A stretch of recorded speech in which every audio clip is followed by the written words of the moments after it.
사우디아라비아의 석유 시설이 드론, 무인기 공격을 받아서 국제 유가가 들썩인다는 소식 앞서 전해드렸는데요.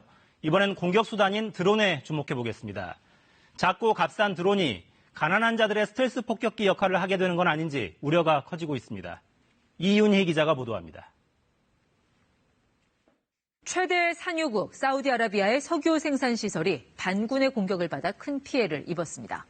사우디와 오랜 적대 관계에 있는 예멘 후티 반군이 지난 14일 새벽 4시쯤 사우디 최대 석유 회사 아람코의 시설들을 공격한 것입니다. 사우디가 심장마비를 일으킨 것 같다는 한 전문가의 말처럼 이번에 공격을 받은 석유 시설 두 곳은 사우디 원유 체계의 핵심 심장부로 알려졌습니다. 이 소식에 많은 분들이 가슴 철렁한 건 당장 기름값에 미칠 영향 때문입니다.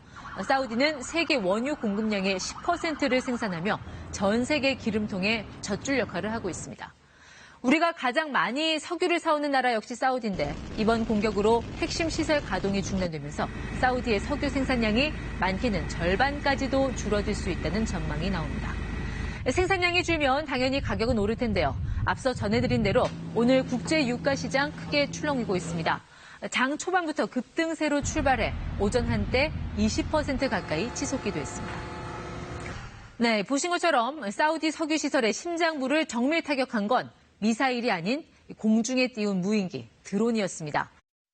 예멘으로부터 사우디 동쪽에 위치한 두 곳의 시설까지 과연 이 1000km를 드론이 날아갈 수 있겠느냐 설왕설래도 이어지지만 예멘의 후티 반군은 자체 방송을 통해 사우디의 석유 시설을 10대의 드론으로 타격하는 데 성공했다며 이른바 드론 테러를 공식화했습니다.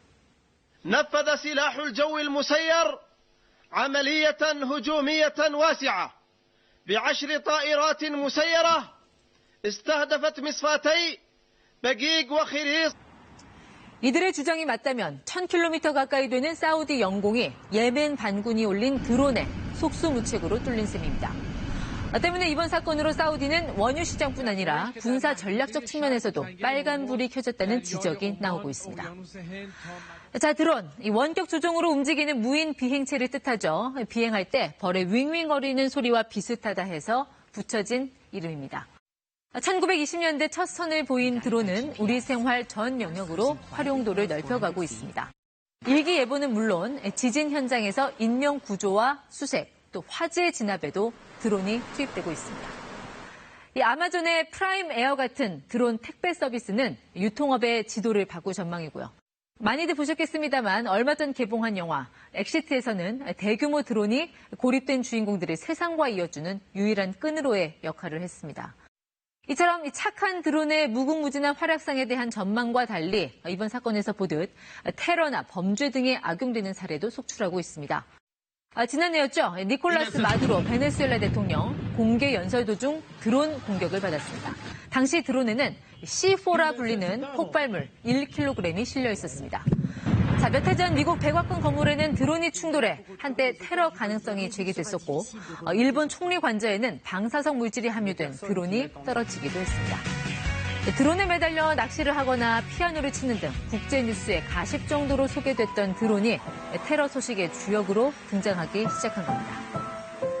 So something that can potentially seek out and autonomously follow and potentially then attack an individual, then you can start releasing large numbers of them as a sort of hostile actor, and it becomes much more difficult to deal with. 네, 이 드론이 테러의 무기로 종종 활용되는 건 레이더 추격이 어렵고 가격이 싸다는 점 때문입니다. 이번 사우디 정유시설 공격에 대해 뉴욕타임스는 돈이 없는 후티 반군이 약 1,800만 원에 불과한 저렴한 무기로 세계 군사비 지출 3위인 사우디에 타격을 줬다고 진단했습니다. 사담 후세인 전 이라크 대통령이 스커드 미사일을 쐈던 1991년 걸프전 이후 가장 심각한 피해라는 분석도 나왔습니다. 우리 역시 드론 공격의 무풍지대가 아닙니다. 북한의 움직임 때문입니다. 2014년부터 서해 백령도, 경기 파주 상공에 드론을 띄우기 시작해 2017년에는 경북 성주 주한미군 사드, 즉 고고도 미사일 방어체계 기지를 촬영하기에 이르렀습니다. 드론을 통한 전쟁은 세계 곳곳에서 본격화되는 형국입니다. 2차 세계대전 이후 게임 체인저는 핵무기를 일컫는 말이었지만 앞으로는 드론에 이 말이 돌아갈지 모른다는 이야기도 심심치 않게 들리고 있습니다. KBS 뉴스 이윤입니다.